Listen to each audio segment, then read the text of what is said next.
Vikramshila IAS coaching institute 14 बीघा ऋषिकेश। 14 जुलाई 2024 बेरोजगारों का सबसे बड़ा कुंभ उत्तराखंड में। ठीक है, 189 पदों के लिए उत्तराखंड पीसीएस की परीक्षा आयोजित कर रहे हैं लोक सेवा आयोग।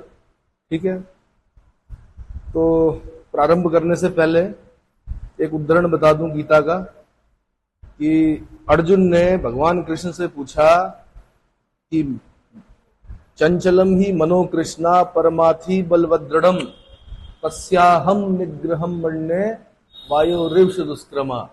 Mind is very turbulent, tenacious and very powerful, so I am considering it to control as difficult as a wind. मन कैसा हो रखा है इस समय?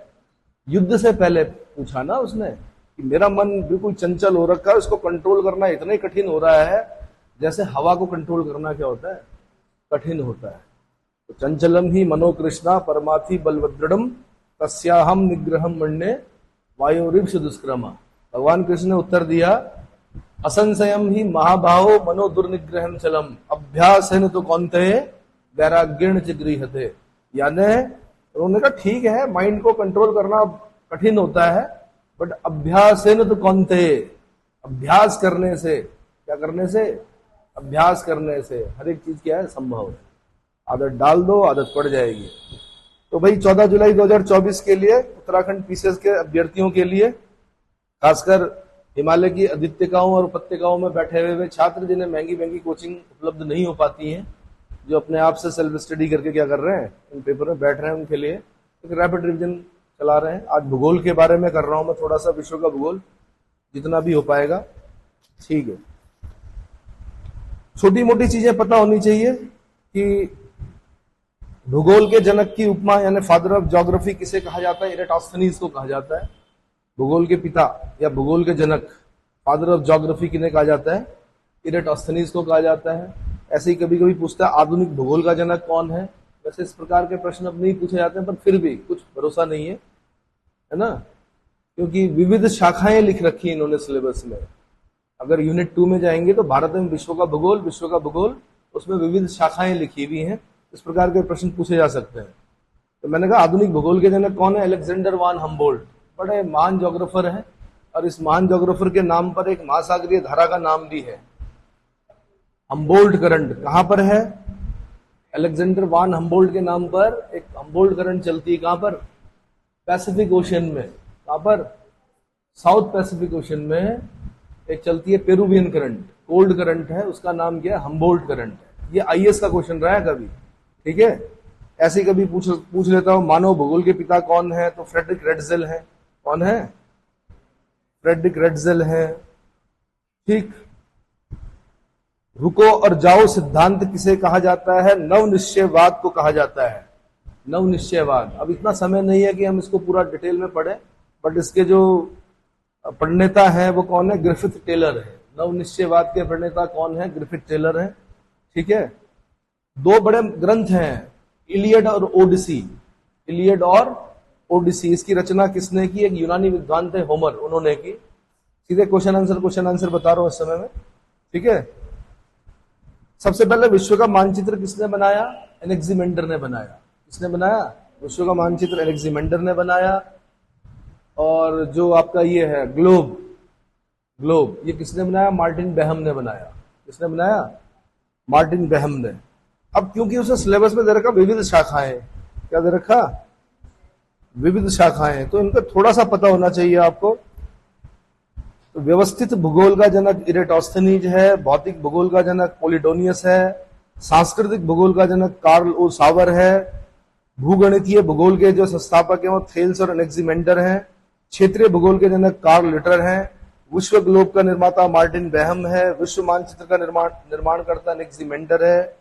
ठीक है, मॉडल संकल्पना का जनक जो है पीटर हैगेट है। क्या है? तो बहुत सारी शाखाएं होती हैं भाई। भूगणितीय भूगोल होती है, स्थलाकृति भूगोल होती है, जलवायु विज्ञान होता है, समुद्र विज्ञान होता है, जैव भूगोल, मृदा भूगोल, नृवंश भूगोल, पारिस्थितिकी भूगोल, सांस्कृतिक भूगोल, राजनीतिक भूगोल, आर्थिक भूगोल, जनसंख्या भूगोल, प्रादेशिक भूगोल, आवासीय भूगोल, है ना।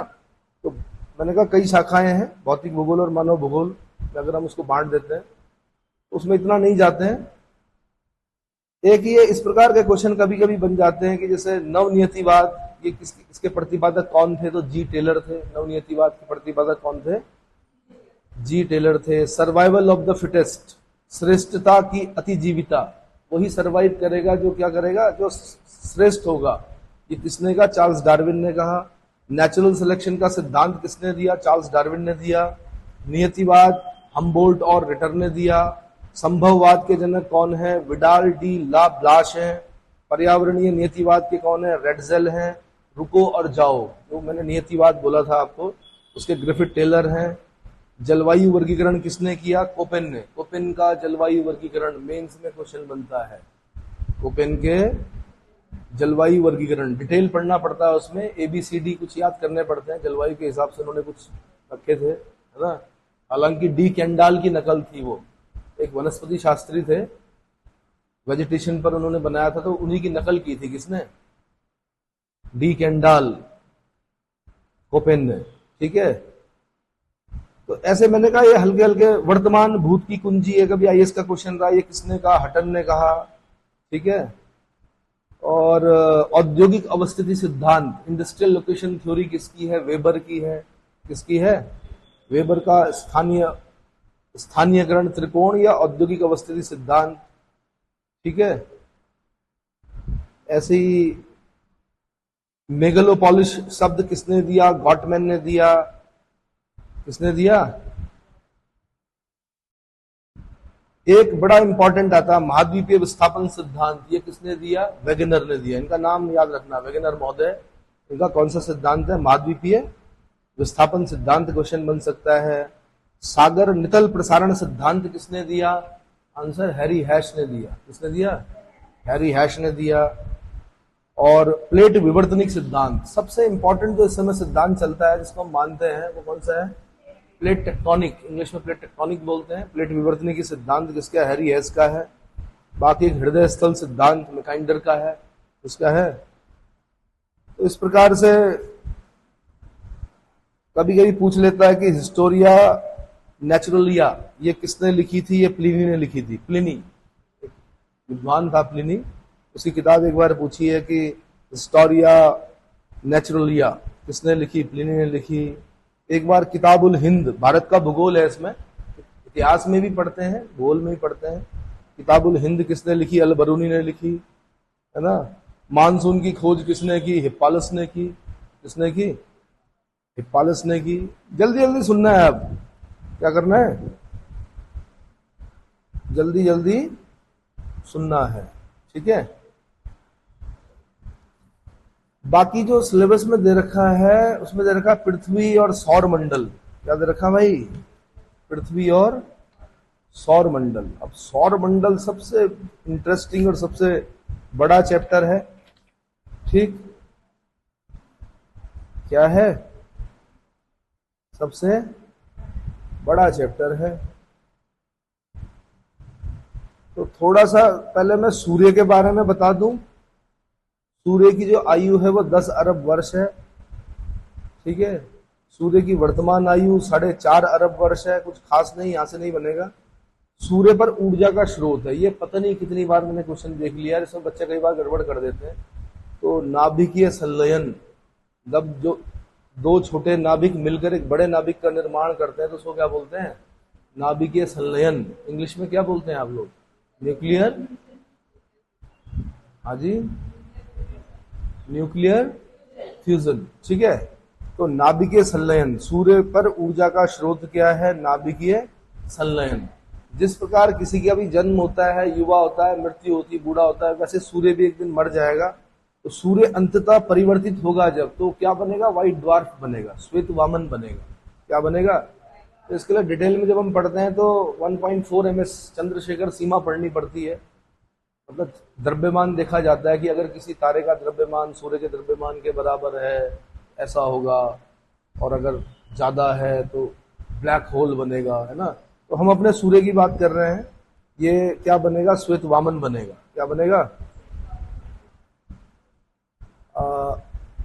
फिर क्वेश्चन पूछता है कि जो सौर कलंक दिखाई देते हैं, सन स्पॉट्स दिखाई देते हैं, वो 11.1 वर्ष के अंतराल में दिखाई देते हैं। कब दिखाई देते हैं?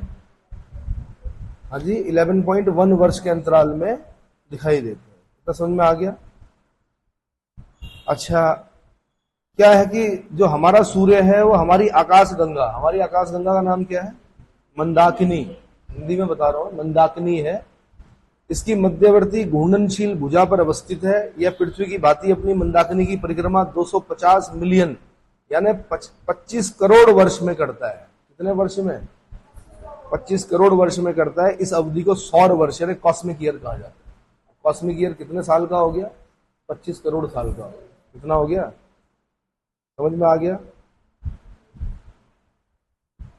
अच्छा जी, फिर मेन जो उसने कह रखा है वो कह रखा है किस तरफ आपका? पृथ्वी पर कह रखा है उसने। इस पर पृथ्वी पर कह रखा है। पृथ्वी से रिलेटेड जो क्वेश्चन होंगे वो आपने क्या करने हैं, क्योंकि सबसे बड़ा चैप्टर है। मैंने कहा इस चैप्टर को पढ़ते पढ़ते पढ़ते पढ़ते क्या, और आता क्या है, एक क्वेश्चन या दो क्वेश्चन आते हैं। तो हल्का फुल्का अंदाज लगा के क्या करना है आपने इसको, ठीक है?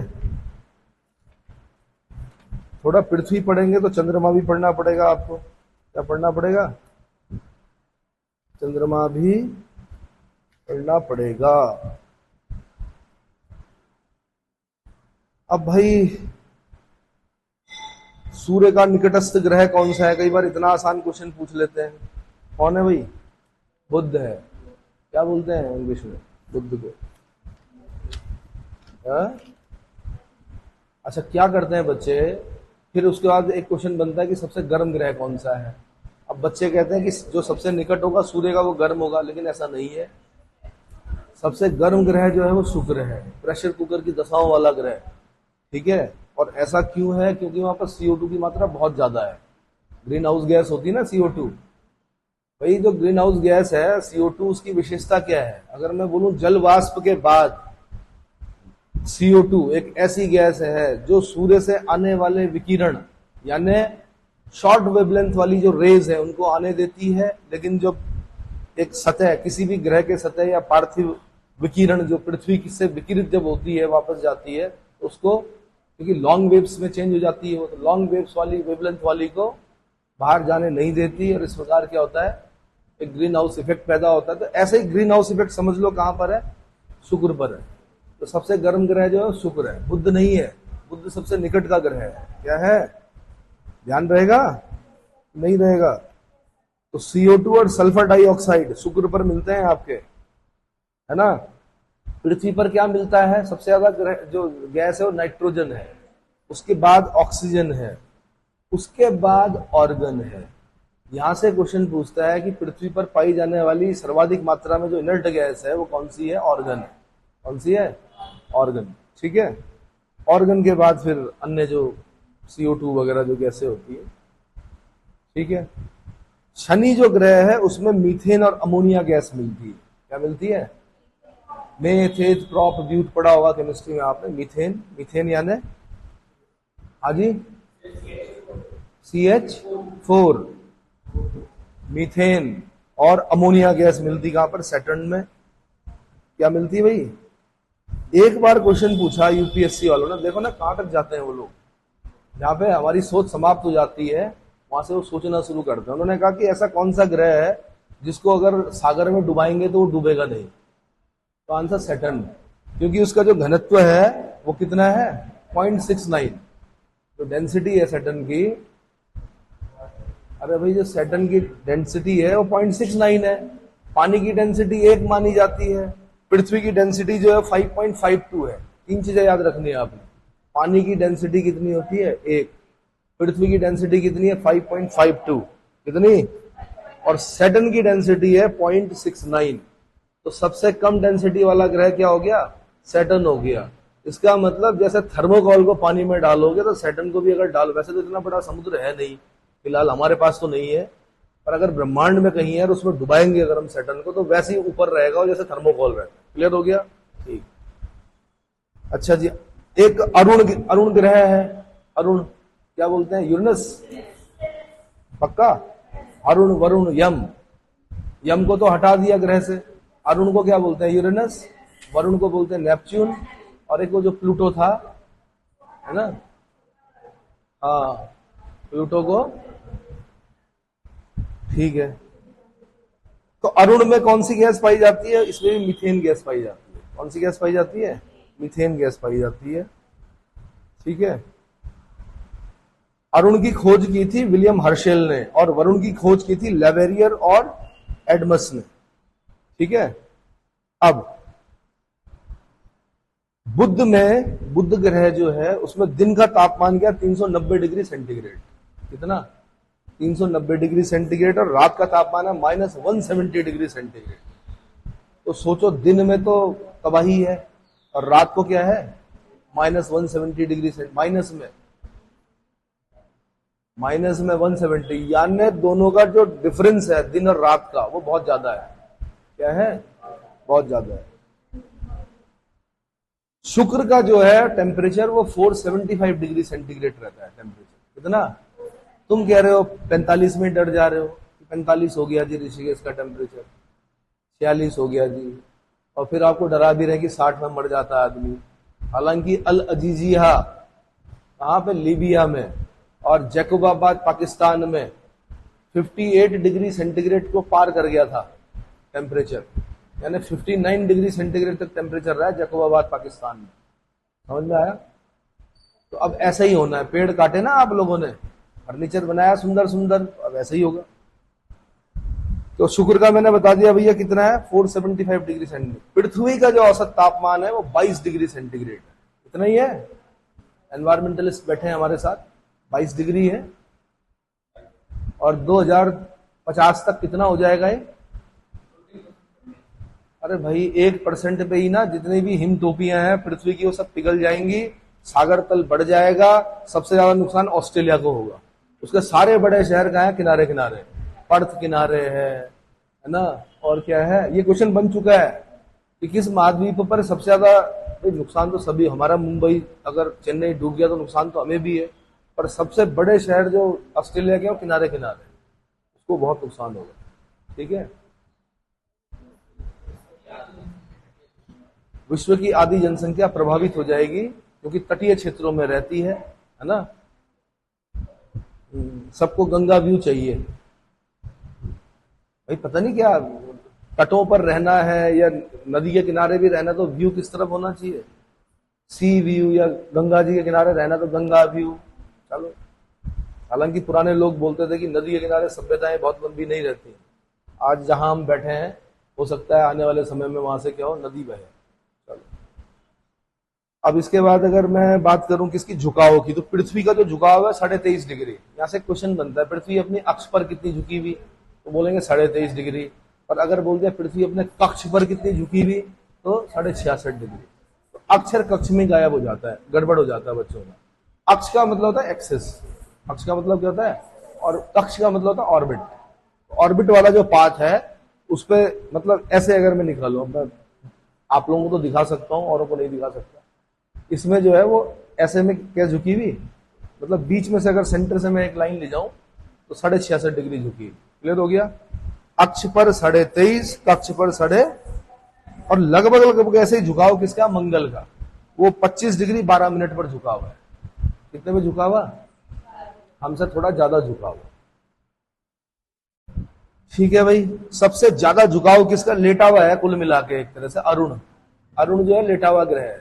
कितना? 97 डिग्री 8 मिनट झुका हुआ है वो। तो एक तरह से क्या है, समझ में आ गया?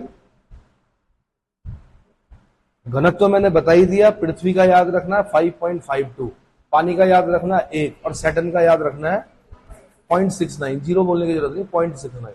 जीरो बोलने में भी टाइम वेस्ट होता है। 0.69। क्लियर हो गया? तो अब कई बार क्वेश्चन मैंने आपको बता दिया कि सूर्य के निकटस्थ ग्रह में ही क्या हो जाता है। बच्चे सोचते हैं कि कौन सा होगा, बुध है। बुध मतलब मरकरी। और सबसे गर्म ग्रह कौन सा? वीनस। और एक बार यूपीएससी ने क्वेश्चन पूछा कि पृथ्वी के सबसे निकट का तारा कौन सा है।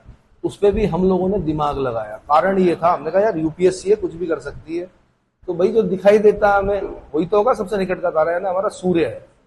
पृथ्वी का निकटस्थ तारा कौन सा है? आंसर सूर्य है।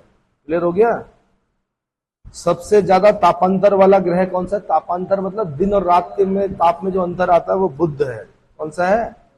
सबसे तीव्र परिक्रमा जो रिवोल्यूशन करता है, याद रखना, रिवोल्यूशन और रोटेशन। अर्थ रिवॉल्व द सन या रोटेट द सन।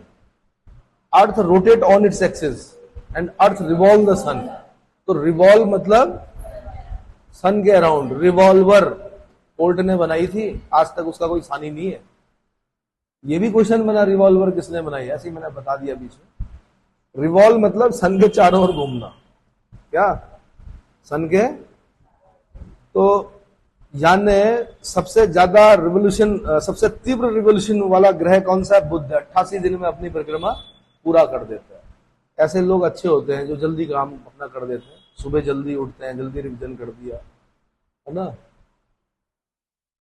तो याद रखना आपने, बुध 88 दिन में। कितने दिन में?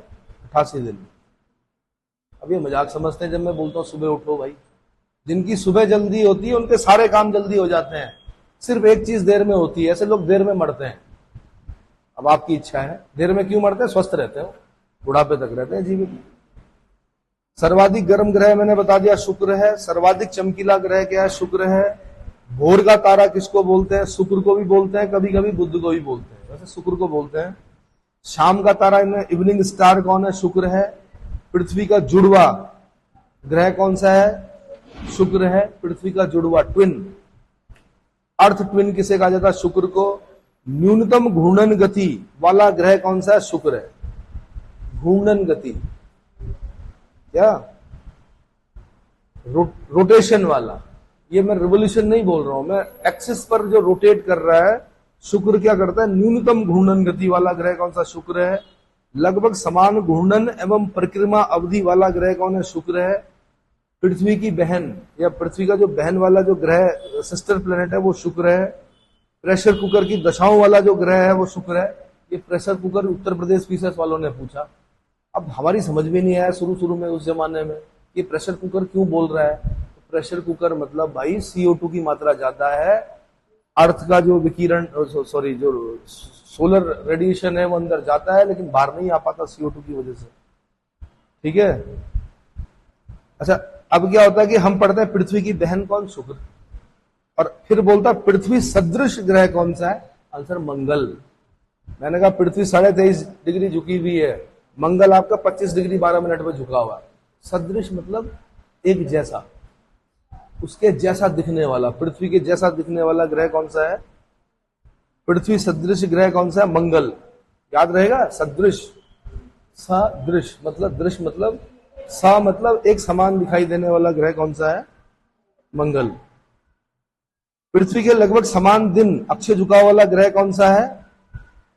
अक्षीय झुकाव वाला ग्रह लगभग पूरा 23.5 डिग्री नहीं, ये 23.5 डिग्री, वो 25 डिग्री 12 मिनट, मंगल। कौन है? सबसे तीव्र गति से घूर्णन यानी रोटेशन करने वाला ग्रह बृहस्पति, जुपिटर। जहां का साबू था, पढ़ा है आपने? ओहो, आप बात के हो। चाचा चौधरी और साबू, ये नहीं पढ़ा ना आपने? कॉमिक्स आती थी किसी जमाने में, तब बोलते थे साबू कहां का है? जुपिटर का है। पढ़ी है? ठीक। बल्कि ज्योग्राफी में क्वेश्चन आया कि ज्वालामुखी कब फूटते हैं, तो उसने कॉमिक्स पढ़ी होगी बचपन में, जब साबू को गुस्सा आता है तो ज्वालामुखी फूटता है।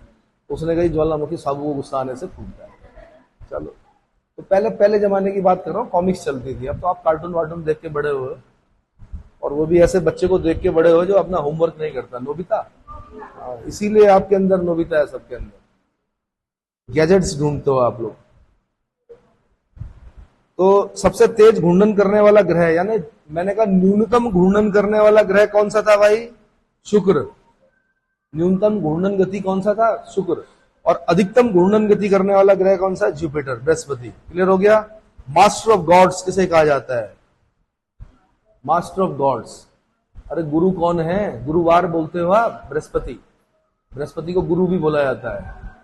देवताओं के गुरु कौन है? बृहस्पति। और दानवों के गुरु कौन है? शुक्र, शुक्राचार्य।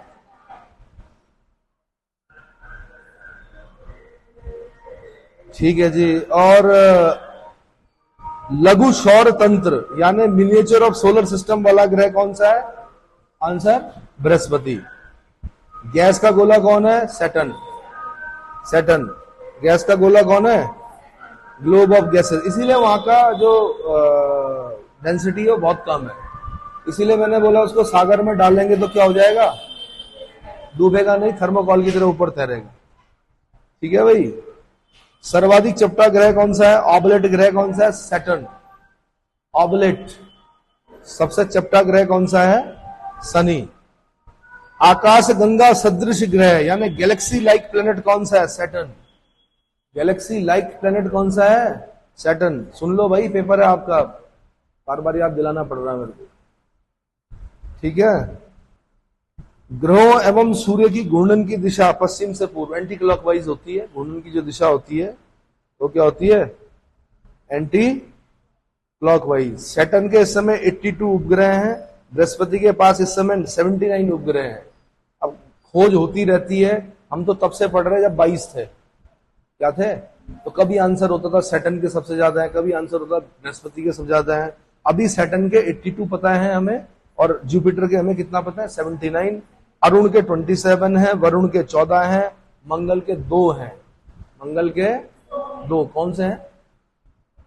मंगल के 2 उपग्रह कौन से हैं? जैसे हमारा उपग्रह चंद्रमा है, मंगल के 2 उपग्रह कौन से हैं? Phobos Deimos. पक्का?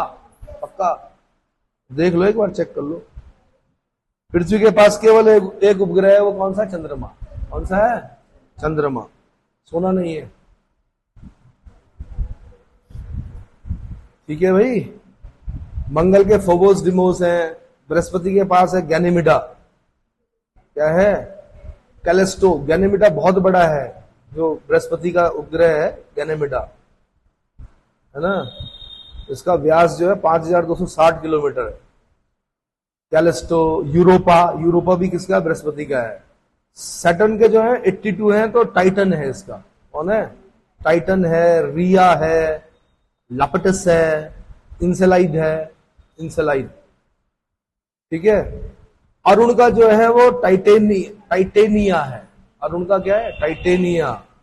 ओबेरॉन, अम्ब्रियल, एरियल, ये किसके हैं? अरुण के। वरुण के हैं ट्राइटान।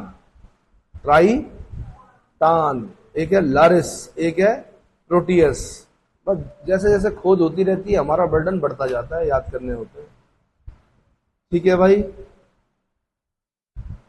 पृथ्वी से सूर्य की दूरी कितनी है? 14.96 करोड़ किलोमीटर। कितनी? 14.96 करोड़ किलोमीटर। क्या बोलते हैं इसको? क्या बोलते हैं भाई? दूसरा एक क्वेश्चन बनता है कि सबसे जो परिक्रमण काल है यानी रिवोल्यूशन पीरियड सबसे कम जो है वो किसका है? आंसर बुध मरकरी का है 88 दिन। और सबसे ज्यादा किसका? सैटर्न का है, सॉरी वरुण का है, नेपच्यून का 164.8। और एक बार सैटर्न का भी पूछा है तो 29.5 ईयर्स। कितना? 29.5 वर्ष लगते हैं उसको क्या करने में? सूर्य की एक परिक्रमा करने में। रिवोल्यूशन बोला मैंने। क्या बोला? जैसे हमारी पृथ्वी को 365 से ही 1/4 दिन लगते हैं, सैटर्न को लगभग 29.5 साल लगते हैं क्या? सूर्य की एक परिक्रमा पूरी करने में। क्लियर हो गया? पृथ्वी पर जो दिन होता है वो 23 घंटा 56 मिनट का होता है। मंगल पर जो दिन होता है वो 24 घंटे 37 मिनट का होता है। कितने का? सबसे छोटा जो दिन होता है वो बृहस्पति पर होता है 9 घंटे 55 मिनट का। कितना?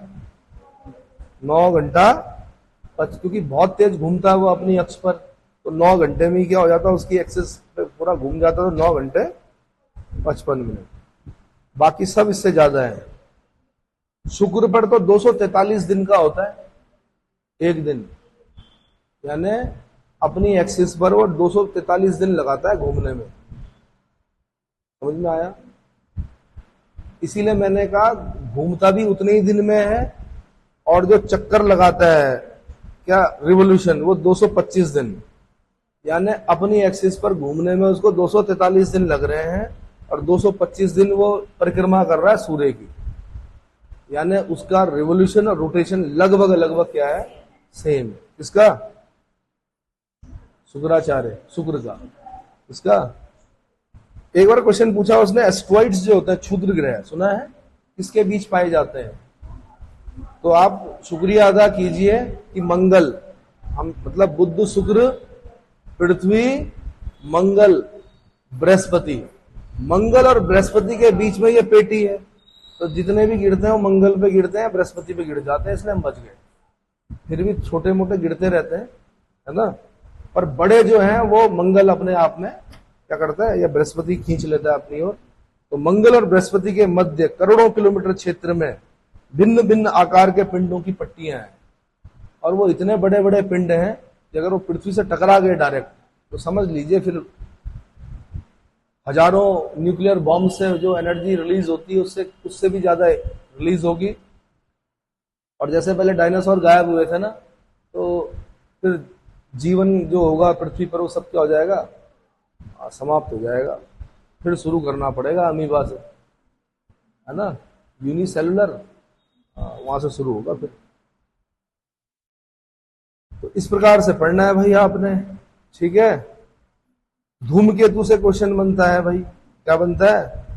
हेली पुच्छल तारा है, 76 साल बाद दिखाई देता है वो। कितने साल बाद? कितने साल बाद? जो पुच्छल तारा होता है ना, उसकी जो पूंछ होती है सूर्य के विपरीत दिशा में रहती है। क्या रहती है? ध्यान रखना थोड़ा। तो ये भाई आपके क्वेश्चन बने कहां से? पृथ्वी और सौर मंडल से, मोटे मोटे मैंने बता दिए। फिर भी आप अपने लेवल पे क्या करना है इसको। फिर बोल रहा है कि अक्षांश देशांतर से क्वेश्चन पूछेगा, कि कहां से पूछेगा? अक्षांश देशांतर, इस पर मैंने बड़े लंबे लंबे वीडियो बना रखे हैं, उनको देख सकते हैं आप, है ना। तो अक्षांश देशांतर में सबसे पहले तो 0 डिग्री लैटिट्यूड को पढ़ लेते हैं हम लोग। 0 डिग्री अक्षांश जो है वो सबसे बड़ा वृत्त बनाता है पृथ्वी पर। ये आईएएस का क्वेश्चन रहा है। सबसे बड़ा जो सर्किल है पृथ्वी पर वो कौन सा? 0 डिग्री, याद करो साथ में, 0 डिग्री लैटिट्यूड, यानी विषुवत रेखा, यानी भूमध्य रेखा। और ये भी ध्यान रखना कि भूमध्य रेखा किन किन देशों से होकर जा रही है। तो भूमध्य रेखा अगर मैं दक्षिण अमेरिका में जाऊं तो ECB, Ecuador, Colombia, Brazil, Ecuador, Colombia, Brazil. Africa में अगर मैं जाऊं तो गैबन से जाती है, कांगो से जाती है, डेमोक्रेटिक रिपब्लिक ऑफ कांगो से जाती है, युगांडा से जाती है, केनिया से जाती है ना, केनिया से जाती है, सोमालिया से जाती है। सोमालिया से जाती है भाई? हाँ जी जाती है, जाती है, चेक करो जरा। 6 देश है ना, और फिर एक साओ टोमे और प्रिंसिप करके यहां से भी जाती है। सोमालिया से जा रही है क्या? हाँ सोमालिया से जाएगी। 6 देश हैं, कौन कौन से? गैबन है, एक कांगो है, लिब्रेविली ब्राजीविली करके कैपिटल होगी इनकी शायद, है। गैबन हो गया, कांगो हो गया, डेमोक्रेटिक रिपब्लिक ऑफ कांगो, जिसको हम क्या बोलते हैं? ज़ैरे। किंशासा कैपिटल है जिसकी, क्या है? ऐसे युगांडा से जाएगी, केनिया से जाएगी और सोमालिया से जाएगी। साओ टोमो और प्रिंसिप से भी जाएगी। एशिया में अगर मैं 0 डिग्री इक्वेटर की बात करूं तो मालदीव से जाती है, इंडोनेशिया से जाती है, और नोरू टोगो किरीबाती से जाती है। कहां से जाती है? किरीबाती से। मालदीव, इंडोनेशिया, है ना। इंडोनेशिया तो पता है ना आपको, सर्वाधिक मुस्लिम जनसंख्या वाला देश। जावा, सुमात्रा, बोर्नियो, सेलिबीज, इरियन जाया, ये इसके बड़े बड़े बाली आइलैंड है ना। Garuda airlines, Garuda dynasty, Garuda airlines, कहां पर? इंडोनेशिया। तो भाई ऐसा कैसे? गरुड़ तो विष्णु का वाहन होता है, एयरलाइंस का नाम ही गरुड़ रखा हुआ है इन्होंने, क्यों रखा हुआ? और गरुड़ शब्द यहां तक कैसे पहुंच गया? गरुड़ तो हम बोलते हैं। हाँ जी, हाँ, चलो इतना क्लियर हो गया होगा आपको, ठीक है भाई। फिर क्या पूछता है क्वेश्चन? फिर पूछता है कि क्या पृथ्वी की जो ध्रुवीय परिधि है वो कितनी है? ध्रुवीय परिधि समझते हैं? हाँ जी,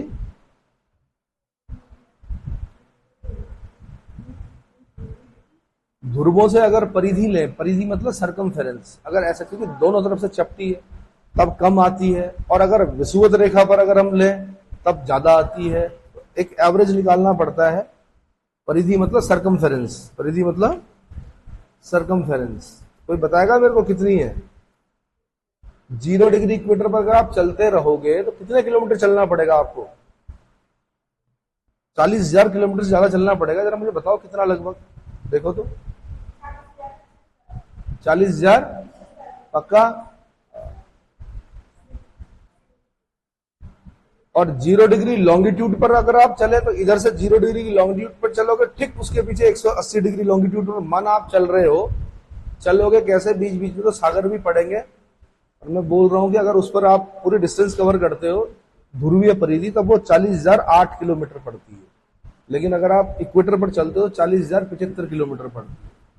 परिधि को बोलते हैं सरकमफेरेंस। 2πr होता है सरकमफेरेंस। कितना होता है? और पाई का मतलब होता है 22/7, 3.14। ये नहीं होता है। पाई का मतलब होता है सरकमफेरेंस अपॉन डायमीटर। क्या होता है? तो जो कितना भी बड़ा गोला हो उसके सरकमफेरेंस अपॉन डायमीटर का रेशियो हमेशा 22:7 ही आएगा। इसलिए पाई का मान कितना होता है? 22/7। क्या? तो पाई कैसा नंबर है? परिमेय है कि अपरिमेय है? परिमेय संख्या है कि अपरिमेय संख्या है पाई? हाँ जी, रेशनल है कि इरेशनल है पाई? ये आपके लिए क्वेश्चन छोड़ दिया मैंने, तो देख लो यार एक बार। पाई जब 22/7 है तब क्या है, और पाई जब, अरे नहीं भाई चेक करो, और पाई जब 3.14 है तब क्या है? ऐसे ही थोड़े पूछा होगा।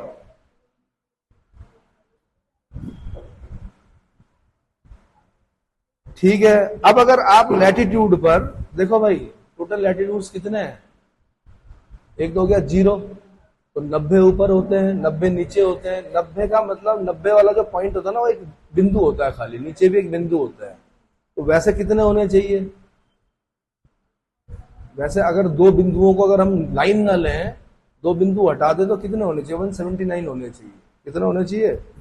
179। लेकिन क्या बोल देते हैं, कुछ कुछ जो क्वेश्चन बनाने वाले होते हैं 180 ऑप्शन दे देते हैं।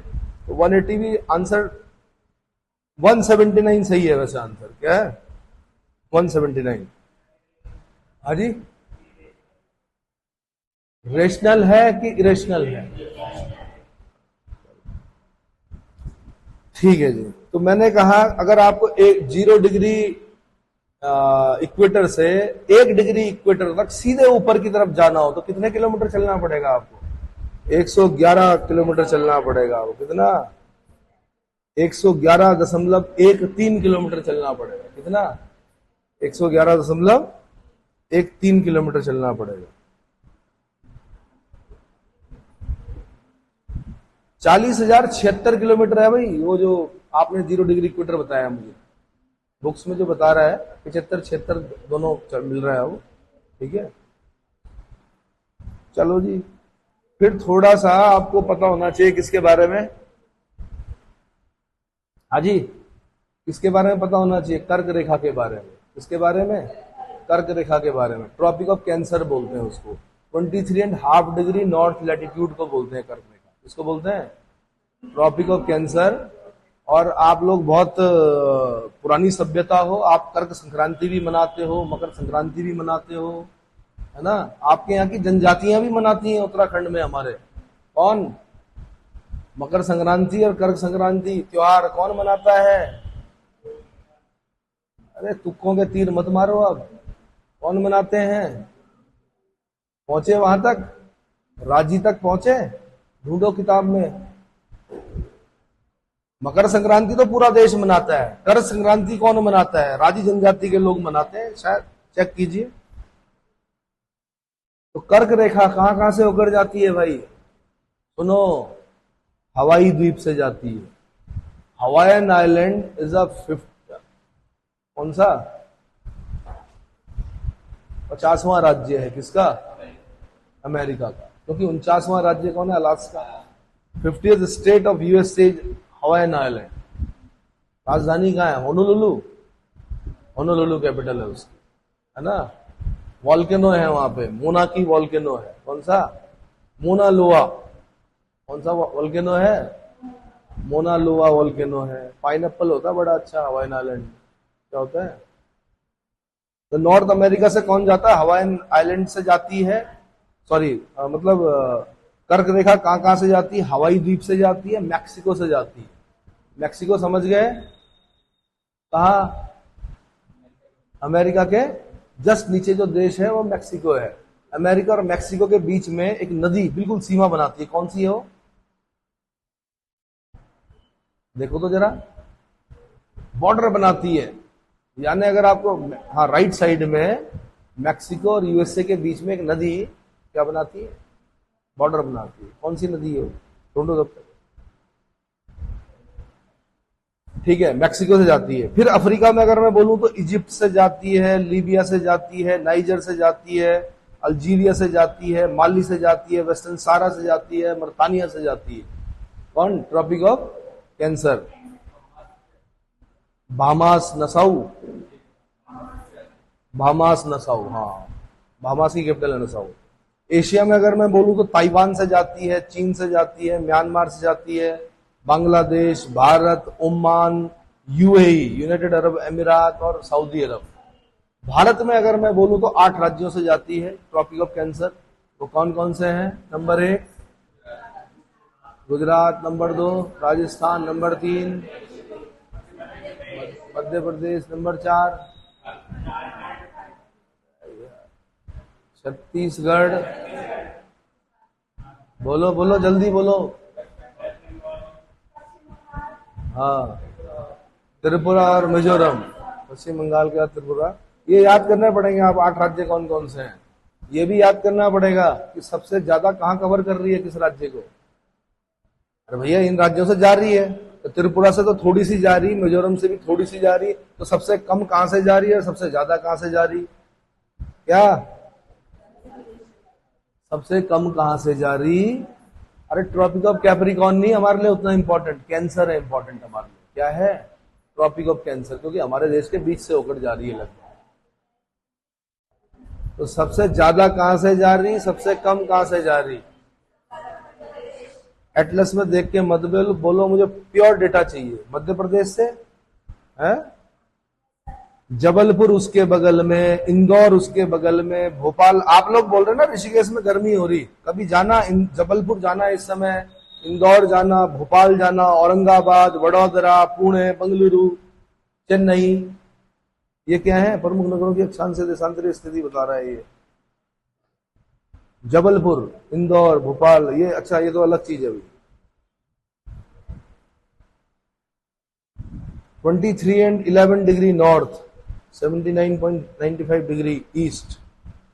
नहीं, ये अलग है, ये तो लैटिट्यूडनल लॉन्गिट्यूडनल पोजीशंस से रिलेटेड है। चलो जी, 21 मार्च और 23 सितंबर ये 2 डेट याद रखनी है आपने। बसंत विषुव और शिशिर विषुव, स्प्रिंग इक्विनॉक्स और ऑटम इक्विनॉक्स, है ना। 21 मार्च और 23 सितंबर बसंत विषुव यानी स्प्रिंग इक्विनॉक्स, और 23 सितंबर को शिशिर विषुव यानी ऑटम इक्विनॉक्स। ये पता है?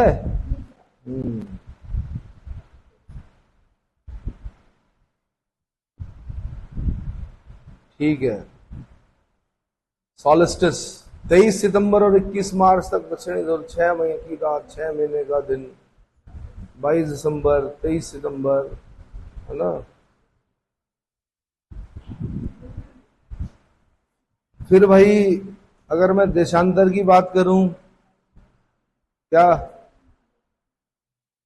देशांतर से अगर क्वेश्चन बनाएगा तो एक तो ग्रेट सर्किल ही पूछता है, वो भूमध्य रेखा मैंने बता दी, नहीं वो तो हो गया। तो 60 देशांतर जो है वो अगर मैं पृथ्वी को 2 भागों में काटूं तो 0 से 180 इधर और 0 से 180 उधर, लगभग 360 देशांतर होते हैं। कितने होते हैं? 0 डिग्री देशांतर को हम बोलते हैं क्या? Greenwich mean time.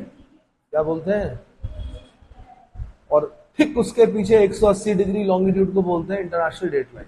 क्या बोलते हैं, अंतरराष्ट्रीय तिथि रेखा। समय का निर्धारण जो होता है ग्रीनविच मीन टाइम यानी 0 डिग्री लॉन्गिट्यूड से होता है, जबकि तिथि का निर्धारण जो होता है वो किससे होता है, 180 डिग्री लॉन्गिट्यूड यानी इंटरनेशनल डेट लाइन से होता है। इंटरनेशनल डेट लाइन को कहीं कहीं पर भी जमीन से नहीं गुजारा गया है। अगर ऐसा होगा तो जमीन के इधर की डेट अलग होगी और उधर की अलग होगी, इसलिए उसको मोड़ा गया है जगह जगह पर। कितनी बार मोड़ा गया है वो चेक कीजिएगा, है ना। देशांतरों के मध्य की जो दूरी होती है सबसे ज्यादा वो भूमध्य रेखा पर होती है, क्योंकि ध्रुवों के पास तो चिपक जाते हैं, नो डिस्टेंस, और धीरे धीरे धीरे करके क्या होता है, बढ़ता है। ऐसे बढ़ेगा नहीं हूं, बढ़ेगा तो सबसे ज्यादा जो दूरी होती है वो कहां पर होती है, भूमध्य रेखा पर, इस पर होती है। और भूमध्य रेखा पर जब आप एक देशांतर 0 डिग्री देशांतर से 1 डिग्री देशांतर की तरफ चलेंगे तो आपको 111.3 किलोमीटर चलना पड़ेगा। कितना, 111.32 किलोमीटर चलना पड़ेगा, जबकि मैंने अक्षांश में क्या बताया था, 111.13 किलोमीटर बोला था मैंने। यहां पे क्या बोल रहा हूं मैं, 111.32। अच्छा, लैटिट्यूड में क्या होगा कि हर लैटिट्यूड पर इतना ही चलना पड़ेगा आपको, देशांतर में ऐसा नहीं होगा। देशांतर में क्या होगा कि यहां पर 111.32 है, तो लेकिन अगर मैं बोलूं रूस में चलो, रूस के आसपास, तो वहां पर इससे बहुत कम होगा। अब मैं बोलूंगा नॉर्थ पोल पे चलो, तो वहां पर तो एक जगह ऐसी भी आएगी जहां पर 0 चलना पड़ेगा आपको, है ना, मतलब हिलना भी नहीं है, वहीं पर देशांतर चेंज होगा, क्योंकि पॉइंट पर खड़े होंगे आप। ठीक है भैया, और क्या क्या क्वेश्चन पूछ सकता है भाई, पेरिहिलियन एपिहिलियन से क्वेश्चन पूछता है। याद करने का तरीका, पी से पास। पृथ्वी जब सूर्य के सबसे निकट होती है उसको पेरिहिलियन बोलते हैं, और सबसे दूर जब होती है उसको एपिहिलियन बोलते हैं। हिंदी में भाई टफ होता है थोड़ा याद करना, पहले बता दूं मैं आपको कि 3 जनवरी को सबसे निकट होती है। अब आप बोलोगे 3 जनवरी को ठंड पड़ती है तो सबसे निकट कैसे होती है, तो हम क्योंकि नॉर्दर्न हेमिस्फीयर में है इसलिए हमें फील नहीं हो रहा होता है। ऑस्ट्रेलिया में जाना 3 जनवरी को, जंगलों में आग लगी होती है, नीचे वाले जो देश है, इतनी गर्मी होती है।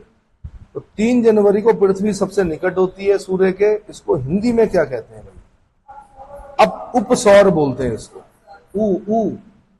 उपसौर। और 4 जुलाई को पृथ्वी सबसे दूर होती है सूर्य से, इसको बोलते हैं एपिहिलियन। क्या बोलते हैं, एपिहिलियन। ठीक है भाई। पृथ्वी और सूर्य के मध्य की जो दूरी है मैंने आपको पहले ही बता दिया था, 14 करोड़ कितना, 96 लाख किलोमीटर। इसी को बोलते हैं एस्ट्रोनॉमिकल यूनिट, AU। क्या बोलते हैं, 1 एस्ट्रोनॉमिकल यूनिट, या हिंदी में बोलेंगे खगोलीय इकाई, बराबर 14 करोड़ कितना बताया मैंने, 96 लाख किलोमीटर। 4 लाख किलोमीटर कम हो गया थोड़ा सा, ये तो 15 करोड़ हो जाता, आसान हो जाता याद करने। तो ऊपर परमपिता ब्रह्मा ने क्या किया कि थोड़ा डिस्टेंस इस तरह से बनाया कि याद करना पड़ रहा है, 14 करोड़ 96 लाख किलोमीटर। ठीक है जी, चलो जी, और क्या क्वेश्चन बन सकते हैं भाई, बताओ। इंडियन इंस्टीट्यूट ऑफ जियोमैग्नेटिज्म, ये पोर्ट ब्लेयर में बनाया गया भाई 2015 में, ऐसा क्वेश्चन बना था एक बार। ठीक है, मल्टी पैरामीटर ज्योग्राफिकल ऑब्जर्वेटरी, ये उद्घाटन किया गया था 2015 में, वहां से क्वेश्चन बना था। तो मुझे नहीं लगता कि बनना चाहिए, पर फिर भी ठीक है भाई। समय और तिथि, ये तो बचपन से सुनते आ रहे कि इंग्लैंड के और हमारे समय में कितने का अंतर है, तो 5.5 घंटे का अंतर है। कितना, यानी हमारे यहाँ सूरज पहले आता है, पहले छुप जाता है, इंग्लैंड में बाद में आता है, बाद में छुपता है।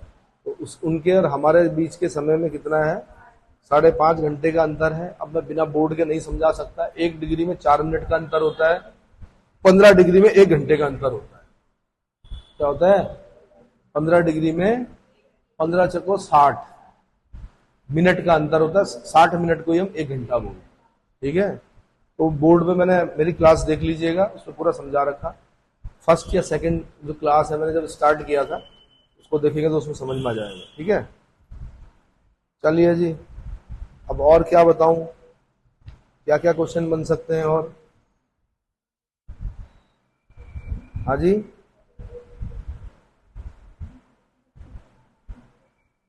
जल्दी बताइए और क्या क्वेश्चन बन सकते हैं। विक्रम संवत का वर्ष, एक तो होता शक संवत, जो हमारा भारत सरकार है, भारत सरकार का जो कैलेंडर है वो ग्रेगोरियन कैलेंडर के साथ साथ शक संवत पर आधारित है। शक संवत का प्रारंभ 78 एडी में कुषाण शासक कनिष्क द्वारा किया गया था, लेकिन एक 57 बीसी में एक मालवा संवत या विक्रमी संवत भी है, ठीक है। इवन प्रियम्बल में लिखा है मिति मार्ग शीर्ष शुक्ल सप्तमी संवत 2006 विक्रमी या विक्रमी संवत। तो उस विक्रमी संवत के बारे में पूछ रहा हूं मैं कि किस मास से आरंभ होता है। अरे भाई शक संवत किस मास से शुरू होता है? हिंदी कैलेंडर जो उसका पहला महीना क्या होता है? चैत्र, चैत्र होता है। अंतिम महीना क्या होता है? अंतिम महीना क्या होता है? जो भारत सरकार का कैलेंडर है शक संवत पर आधारित, उसका हाँ फागुनी पाठक नाम पहले से रखते थे, तो पहला महीना चैत्र हो गया, अंतिम महीना फागुन हो गया शक संवत का। मैंने बोला विक्रमी संवत का जो प्रारंभ होता है वो किस माह से होता है? आंसर कार्तिक माह से होता है। किससे होता है? नहीं आया समझ में? आ गया?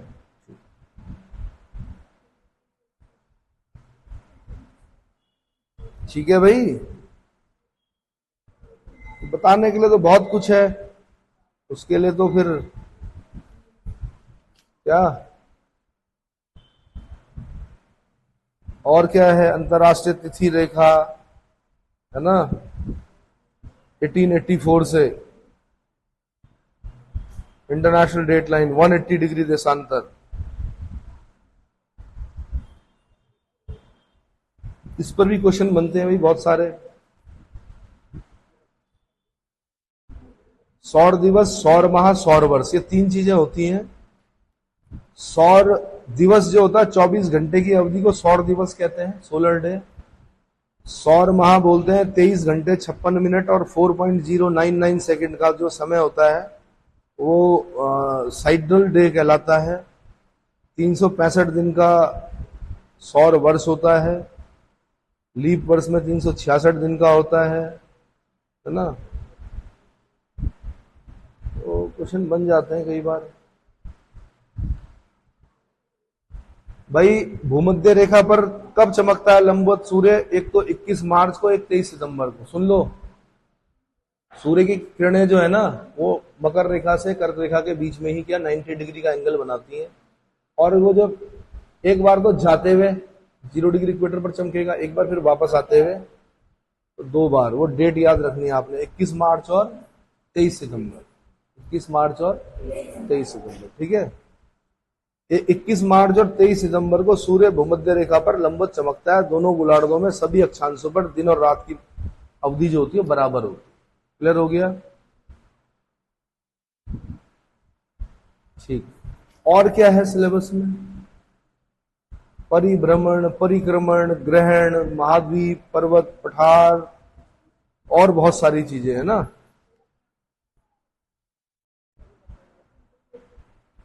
नेपाल में नेबार संवत चलता है। नेपाल में क्या चलता है? नेबार संवत। कलचुरी संवत जो है वो 249 एडी का है। कब का है? हाँ एडी का है ना, डोमिनी का है कलचुरी संवत। ये ईश्वर सेन ने शुरू किया था। किसने किया था? ईश्वर सेन ने शुरू किया था। गुप्त संवत चंद्रगुप्त फर्स्ट ने शुरू किया था। जब 319 में गुप्त सम्राट चंद्रगुप्त फर्स्ट गद्दी पर बैठे तो उन्होंने किस संवत का प्रारंभ किया? गुप्त संवत का। गुप्त संवत कब का? 319। हाँ। महावीर संवत जो है वो 529 बीसी का है। हर्ष संवत जो है वो 606 एना डोमिनी का है। हर जगह पर ईसा पूर्व नहीं होता है, ठीक है भाई। तो मैंने कहा अब थोड़ा बहुत जो मैं बताऊंगा वो महाद्वीपों के बारे में बताऊंगा, थोड़ा सा पर्वत पठारों के बारे में बताऊंगा अगले वीडियो में, ठीक है।